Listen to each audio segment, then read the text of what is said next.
Robert Wolf, is this do we have the Cuba policy right? Are we getting it right this time? Well, it's clear to me, you know, the United States can't act like we have a moat around us. So we have to open up the barriers of trade and business. So, yes, it makes sense to me that we start some sort of diplomatic relationship with Cuba and see where we can do business together that makes sense for both sides.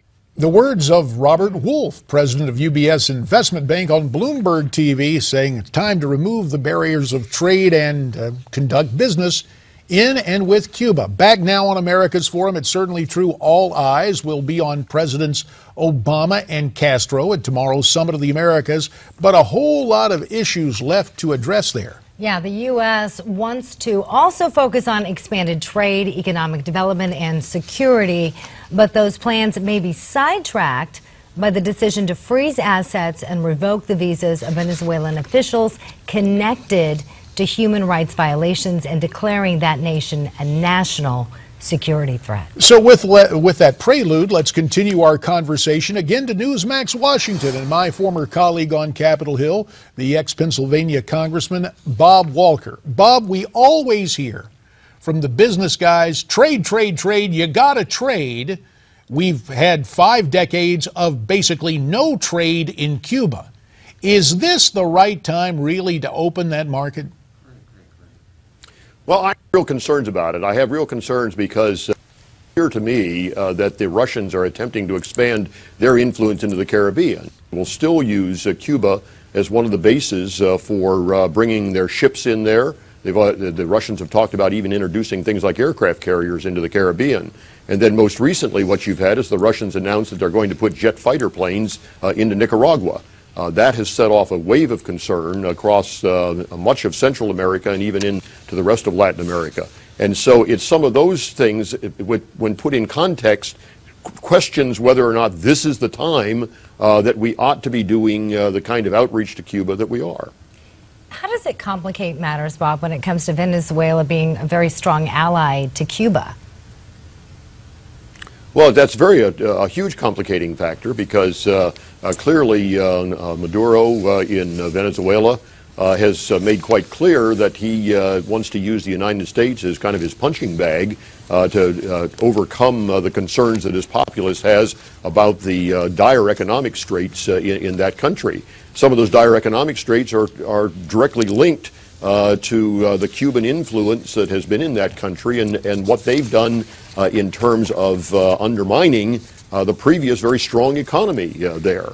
And so there are a lot of problems in the Cuba-Venezuela relationship that now show up at the Summit of Americas, where some of the socialist countries in Latin America believe that the United States was wrong in banning the travel of some of the Venezuelan officials who are, in fact, responsible for human rights violations.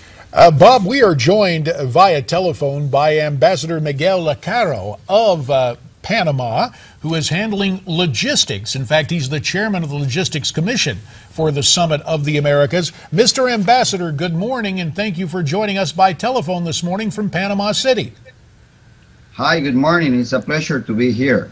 Mr. Ambassador, I would imagine that things are mighty busy for you and your team as you prepare to host the Summit of the Americas. Can you clue us in on the situation you're confronting this morning preparing for the opening of the summit? Okay, in Panama we are very happy because we are 100% ready for the summit. All the details are already completed.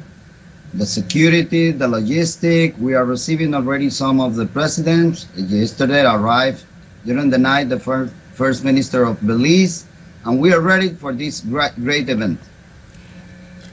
Ambassador, you invited Cuba prior to this recent agreement with the United States in Cuba. What made you decide to invite Cuba? Okay, you know, we want to have, for the first time, all the countries of the Americas together under one roof.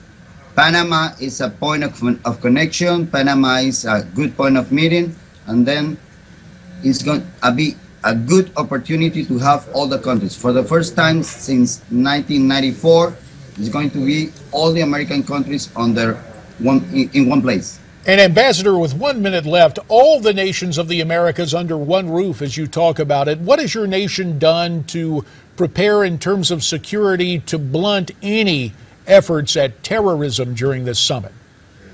Okay, Panama is a very quiet place, it's a very safe place, but we improve all our security procedures to offer to all the presidents the necessary procedures. We have more than 5,000 people involved in that effort, and we are ready that everything is going to run well.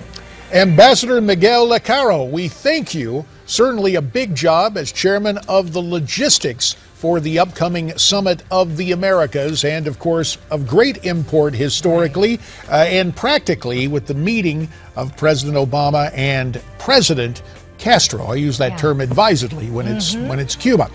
There is lots more ahead as we continue this Thursday edition of America's Forum from Newsmax TV, so stay with us.